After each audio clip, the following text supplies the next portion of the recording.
The growing debate over full-body scanners and pat-downs at our airports, it's what we're talking about tonight. The new anti-terrorism technology is being put into use at more and more airports, and the government is defending its use. But critics fear that the scanners are a violation of privacy and can produce radiation. And if you were chosen to be scanned and you opt out, well, then you get a pat-down, which involves genital areas. And critics say that is too personal and it goes too far. Joining us now from Washington is Macsata. He is with the Association for Airline Passenger Rights. Good to have you with us tonight, Brandon. Homeland Security Secretary Janet Napolitano is standing her ground on this, defending the scanners and the pat-downs. Let's listen to what she had to say about that. Again, this is all being done as a process to make sure that the traveling public is safe, that you're safe, that your fellow passengers are safe, your families are safe, your kids are safe, and so forth. Okay, so the nation's Homeland Security chief says it makes us all safer. The question is, Brandon, what's wrong with being safer? Let me ask you that first. Well, first of all, Derry, thank you for having me on the program. But secondly, I would encourage the good Secretary of Homeland Security to learn up on her history. Benjamin Franklin once said, "He who sacrifices freedom for security deserves neither."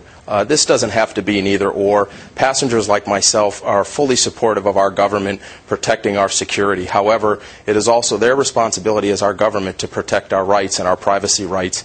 And there's just too many people who feel that these full body imaging scannings and the full body pat-downs are too intrusive and violate our rights as American citizens. So how do you propose that the government keep us safer then? Well, there's already plenty of things that we do. You have to, produce a government-issued ID when you check in. You go through a metal detector.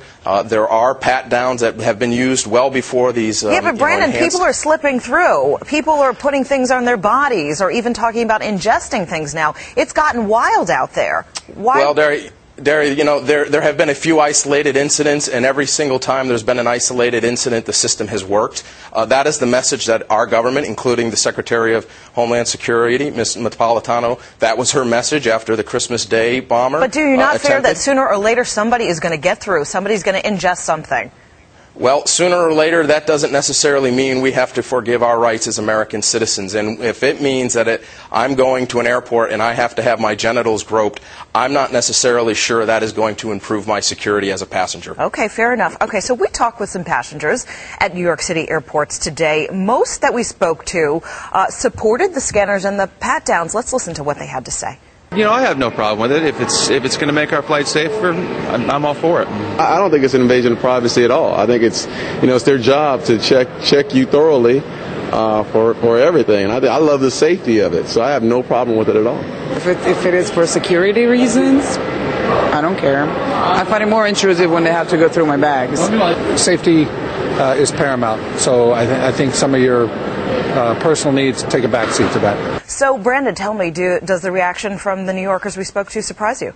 No, it does not surprise me. We're a very diverse country. We have a lot of different opinions. And clearly, New York is a microcosm. It does not represent everywhere else in the country. There are plenty of people that I hear from every day via email, via phone calls, who express serious concerns about these full-body scanners and the aggressive pat-downs that are being done by TSA. They are fathers who are afraid of their daughter and their daughter going through these pat-downs. There are women who are almost embarrassed to go through these imaging machines. And, we're assured by our government that, these are pure images, yet we also hear stories where they are not. So I think there's a lot of confusion, there's a lot of frustration, there's a lot of fear, and rather than the government chastising the passengers, as was done by TSA Administrator this weekend, I think they should be doing more to listen to our concerns so that a system is put in place where it has the full confidence of the American flying public. All right, let me ask you this. There is a call for passengers to boycott the scanners the day before Thanksgiving. We all know this is the busiest travel day of the year.